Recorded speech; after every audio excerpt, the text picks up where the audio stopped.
Bloodlines. For God's sakes, Gordon, sit down. You're too drunk to cross the room. I can still sit a horse. I'm gonna pay our neighbor Dracula a call. Get some answers.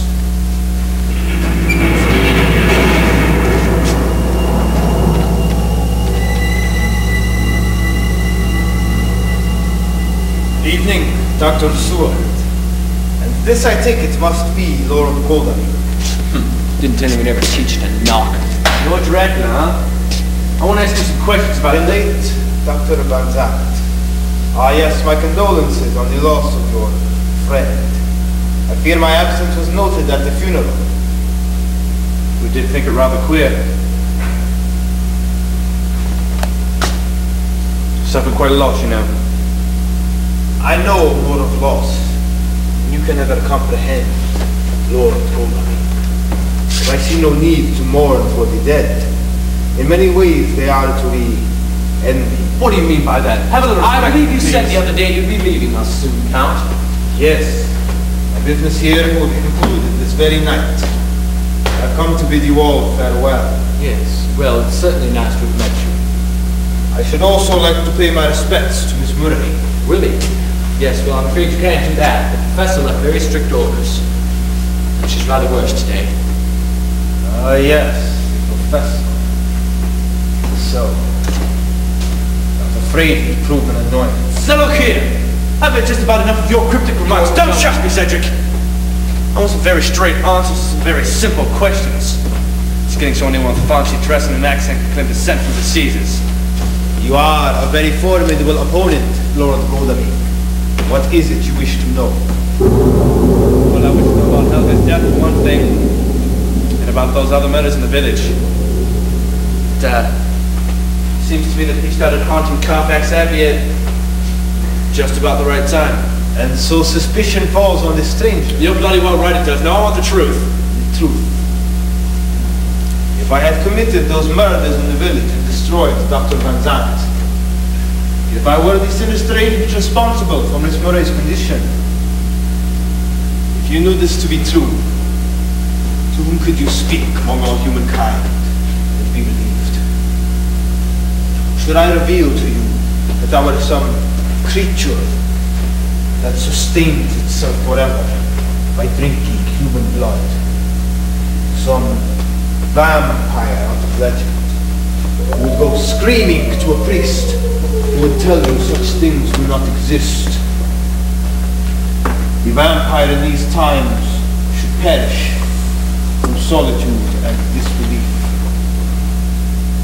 No, gentlemen, to look upon me and see that truth is impossible. But enough. I go to claim my own. What's I subdue them. Speak. The professor net reported. They're driving up the East Road. Fate allows me not to 10th part of an hour.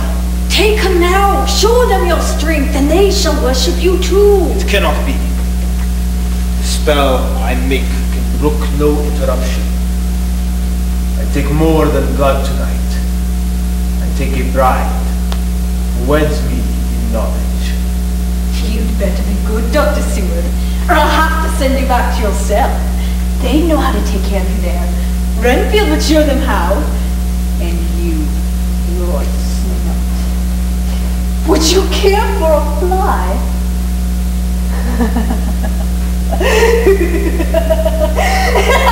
Enough! Give them to me. Why else have you subdued them?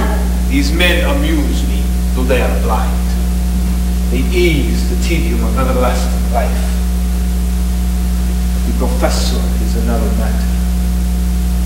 He can see. I've had dreams of this man. Dreams, Master? Long before his time, I dreamt of this encounter. Go, keep watch. I will have need of you later.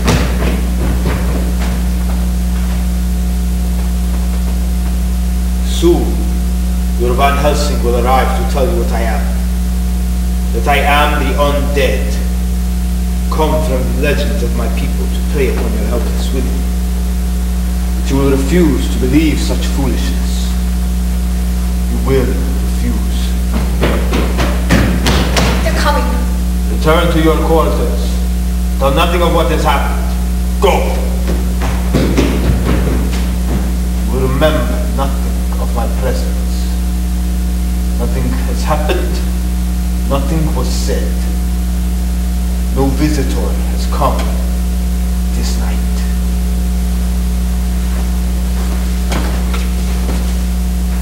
Good evening, gentlemen.